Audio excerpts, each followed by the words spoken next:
watching Property TV.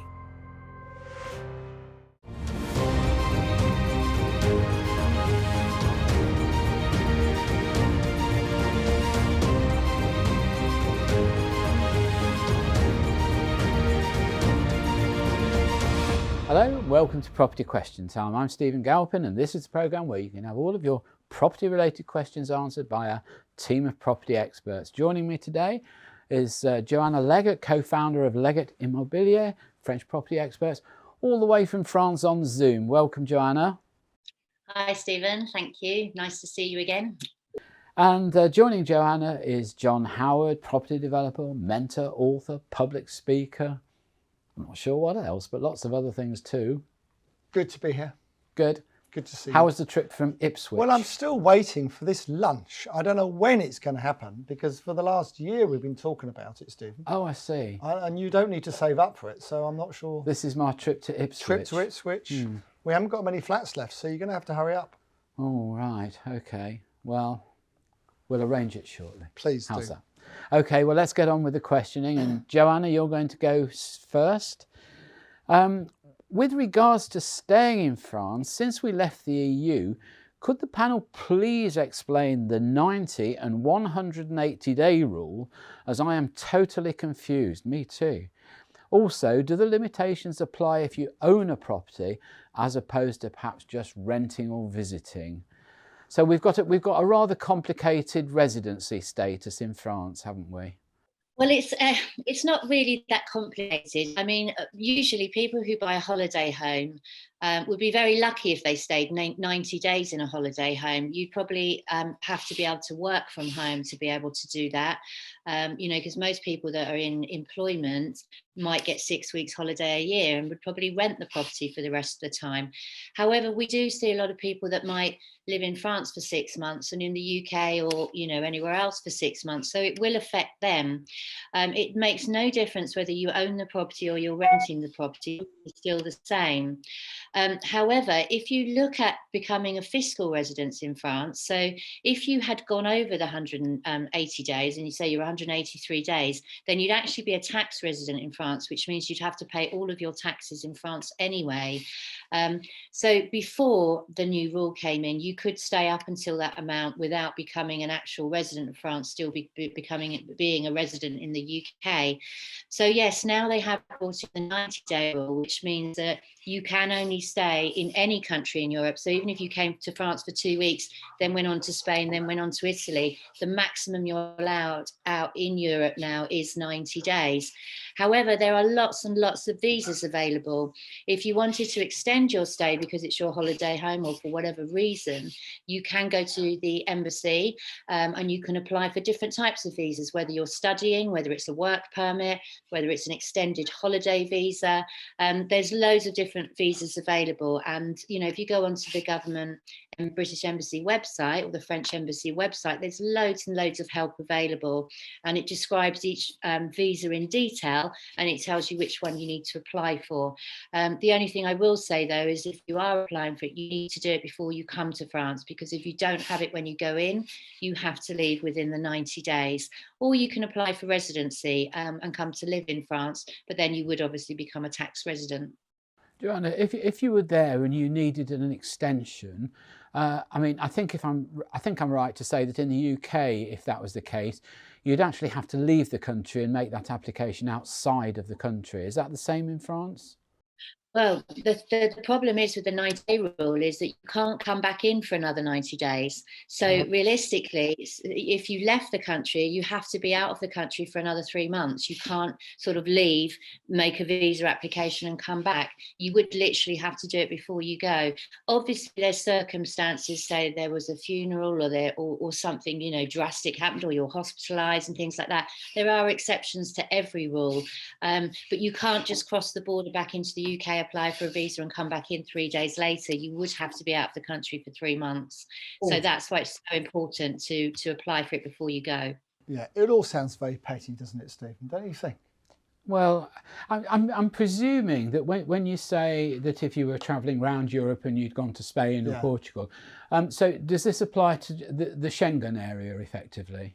Yes, it is the Schengen areas, and they are stamping British passports now. I've been backwards and forwards to the UK quite a few times, and they stamp my passport every day, every time, so they can see when you've gone in and when you've come out. I mean, for me, I don't really need that to happen because I have a carte séjour, which is, my residency permit. However, they are stamping passports, so they can check the dates that you come in and out. So, just to be wary of that if you are thinking of staying more than 90 days.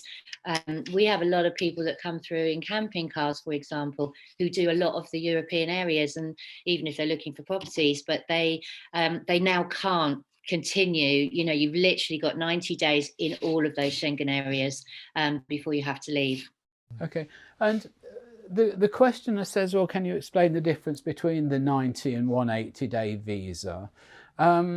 One can't become the other, or it's not the French authorities' gift to judge which one you have, is it? Or how does it no, work? the 90 days is just the rule. So that's the maximum you can stay without a visa. So you don't need a visa. If you're just coming for 90 days, you don't need a visa, you don't need anything. You can just arrive in France, Spain, Italy, or anywhere within Europe without the visa. It's once you go over the 90 days that you need a visa, and if you go over 180 days, you actually become a French taxpayer, or your fiscal residence then becomes French, because you've obviously been in the country for too long not to be a taxpayer. So up to 90 days, you don't need anything. You can travel freely. That could be an expensive long weekend if you made a mess of that, couldn't it? Yeah. Well, a couple of days, yeah.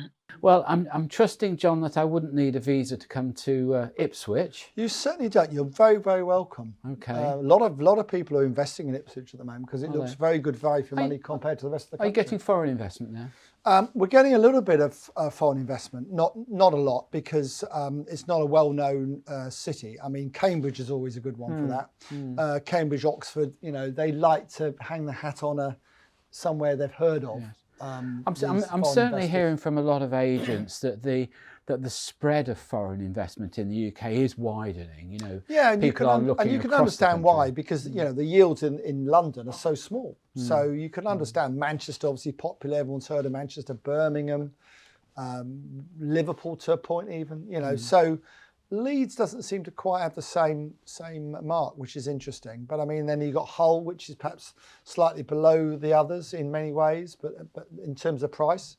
So it's a real industry now compared to when 20, 30 years ago, Stephen. This is a real industry, and people are who sell to these foreign investors are making a lot of money. Okay, all right, John. I'm going to ask you your question now. I live in a relatively large residential building containing around 300 units.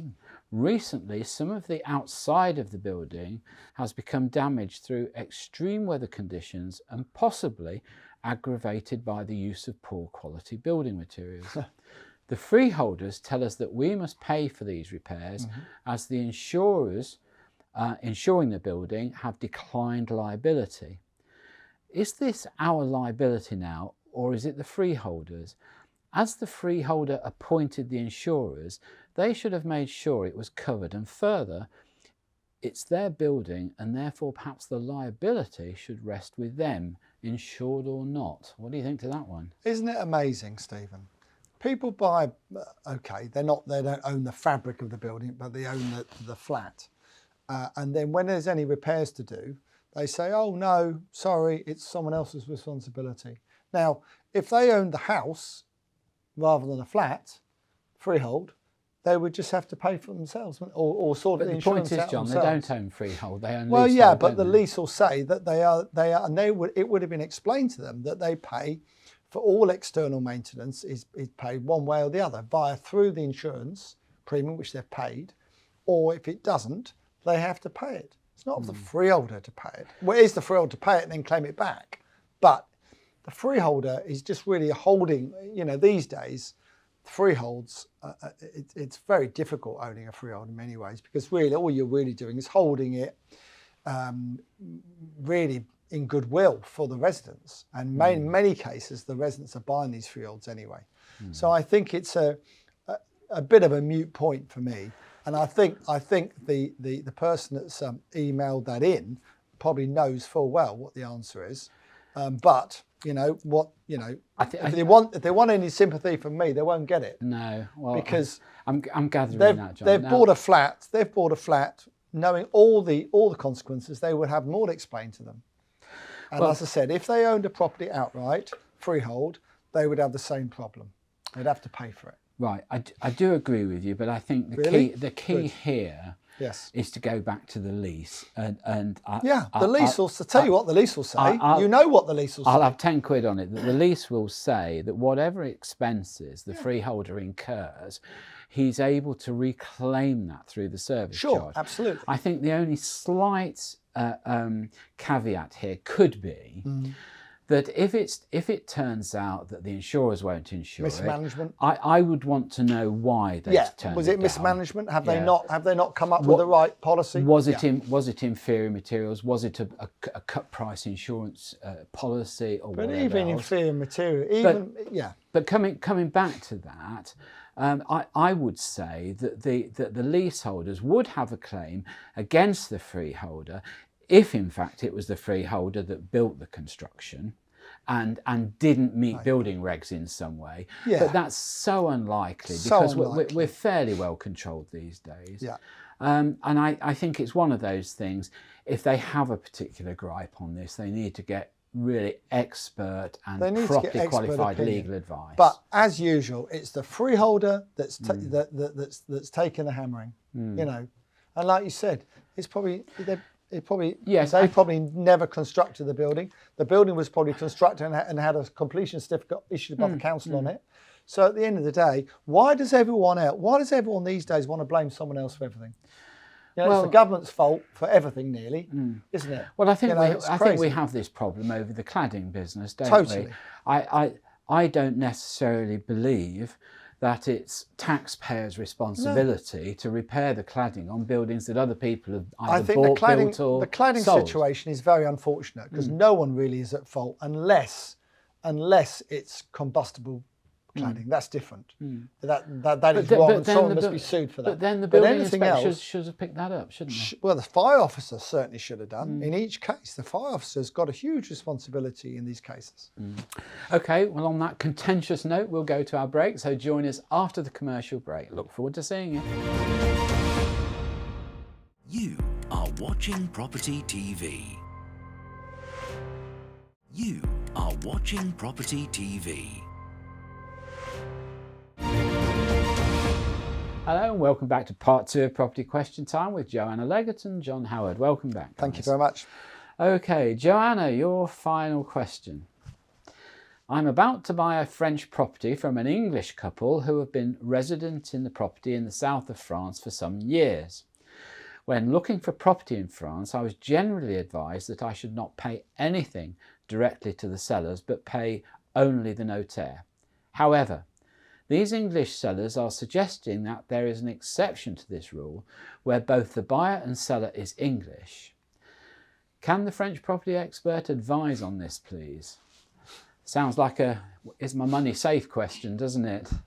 Well, first of all, you can't buy property in France without going through a notaire because the notaires are working for the government. They're the tax collectors. They do all of the searches on the property. They collect the government taxes, etc., etc. They are neutral, so they can work both for the buyer and the seller. And so they're not working for any specific person in particular. Usually, if the English couple that own the property, when they bought the property, they would have had a notaire. It's usually normal to use the same notaire again because that notaire knows the property, has the deeds for the property, etc., etc. Quite rightly, you would never, ever transfer money to a vendor directly. Even in private sales where there's no agency involved, you would always have a notaire who would have a client's holding account. So when a deposit has to be sent, that would never go to the seller. It would always go to the notaire. The notaire would then hang on to that deposit until it was ready for completion, and then you transfer the rest of the money over to the notaire's client holding account for payment to the vendors. Because if the couple that are selling the house in France are moving back to the UK and they wanted to do a sterling to sterling exchange, that can be possible. We've done very, very few of them. Doesn't really benefit really that much, apart from the fact you could hold the rates. So you could both agree on a rate in pounds, and then that would be paid in pounds in the UK. However, you'd still have to pay a tax representative to come and value the house to make sure that there wasn't anything underhand going on, and the government was still paid their taxes on the sale of that property. So it's quite a complicated way of doing it. The easier way of doing it would be to fix the rate with a currency broker, so that you're still paying for it in euros, but you fix the rate up front. So if it's a very good euro rate, so you're getting 119 or 120 or something really good, is to fix that rate and hold it, because then you know that the property price isn't going to go up or down. It's going to stay at the same amount because you fixed your rate with a currency broker. You can do sterling to sterling, as I said before, but it is quite complicated. No real benefits for that that I've seen in the past. But definitely do not send any money to anybody unless you have a signed contract with the notaire. If you're not using an agent, you're buying privately, everything must go through the notaire. Nothing is ever dealt with between two clients as such. Sounds like good, solid safety advice. If you don't mind me saying, these notaires are independent. I think I've got a solicitor who's been independent for the last 35 years as well. I think he only works for himself, really. So I can't see the difference. Yeah, I think that's pretty typical. Yeah, I think so, probably, yeah. Okay. All right, Joanna, thanks very much for that. I think the message really there is stick to the proper system, isn't it? Yes, it is the simplest way of doing things, and there's no extra charges. You really don't have to get in a tax expert from the local authority to come and check the price of the house and all things like that. So it is much simpler to just follow the straightforward, because buying in France is really straightforward and very easy, and totally protects the vendor and the buyer, because it's even agencies are registered in France. It's a registered profession. So you have to have licenses to even sell a property in France, which is quite different to the UK. John, that's just an interesting subject, just that we spend 30 seconds on. You're in a very regulated business in France, and as you say, you have to have a qualification to be able to sell property, and a qualification of competence, I would suggest, probably rather more than legal qualifications. But do you think that's something we could benefit from in the UK? Yeah, I mean, the French system is very different to the UK system. I mean, in the UK, you can complete an exchange on the same day, and that's often how gazumping can happen, which very rarely happens in France, because you can exchange contracts within 3 days of making an offer, and then the vendor cannot physically sell that to anybody else once the vendor has signed. So you're quite protected. In the same respect, for us as an agency, all our agents who hold the cards for the agency have to have legal qualifications to be able to run the estate agency. There's 42 hours of training that has to be done every year. There's an awful lot of regulations that doesn't happen in the UK. And in France, every visit is accompanied. You can't go by yourself and just talk to the vendor. You would be accompanied by an agent unless you're buying privately. I think it would benefit the UK.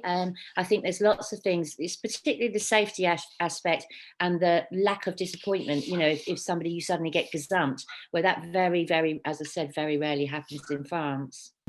Okay, good. What do you think of that, John?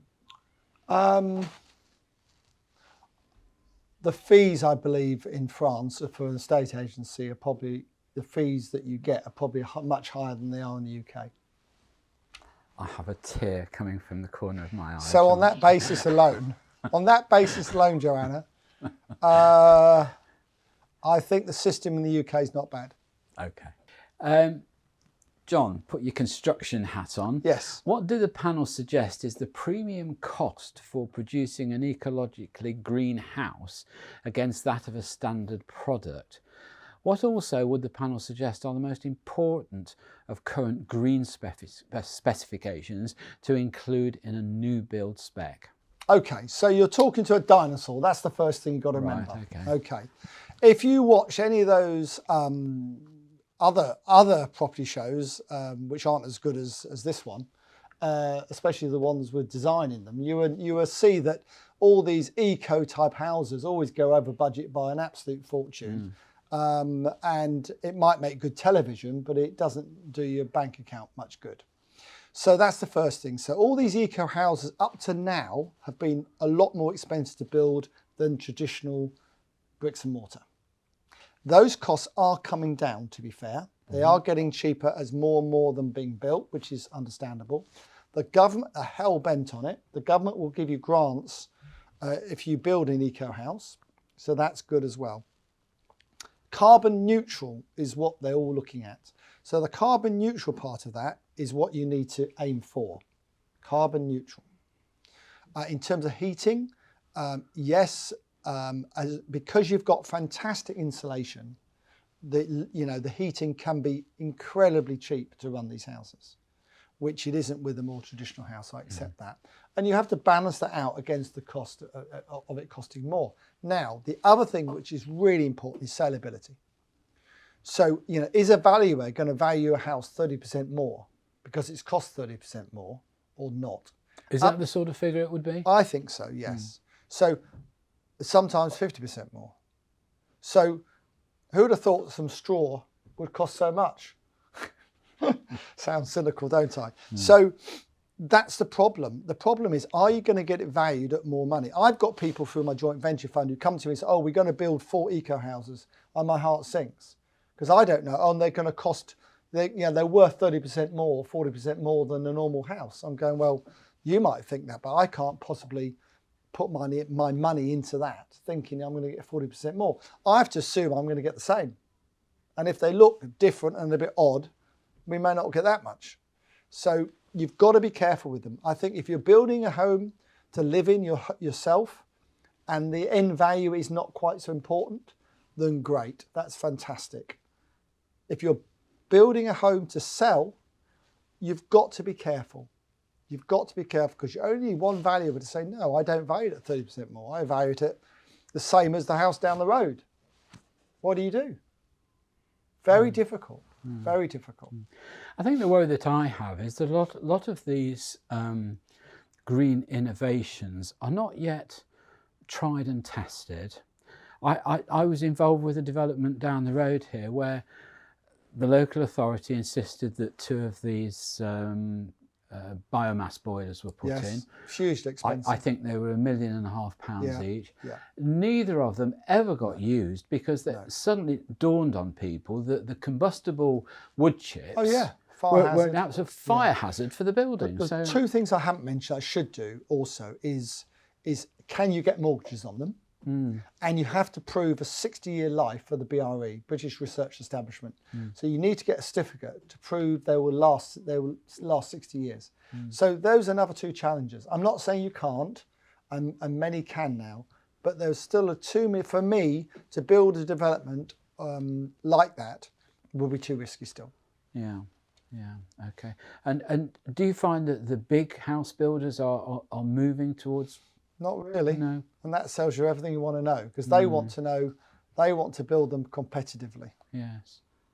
Competitively. And of course, the more these things cost, it's more to the detriment of young people trying to buy their first home. You've got to be realistic. You've got to be there's got to be some realism to it. Okay, well, that's all we've got time for in today's show. So to Joanna, thank you very much for joining us, Joanna. Good to see you. Thank you. Good to see you too, both of you, of course. Thank you very much for the mention. John Howard, thank you very much for coming all the way from Ipswich to join us. Thank you for watching. And don't forget, if you have any questions for our panel of experts, do get in touch with us through the website, which is propertytv.uk. So I'm Stephen Galpin. Look forward to seeing you next time on Property Question Time.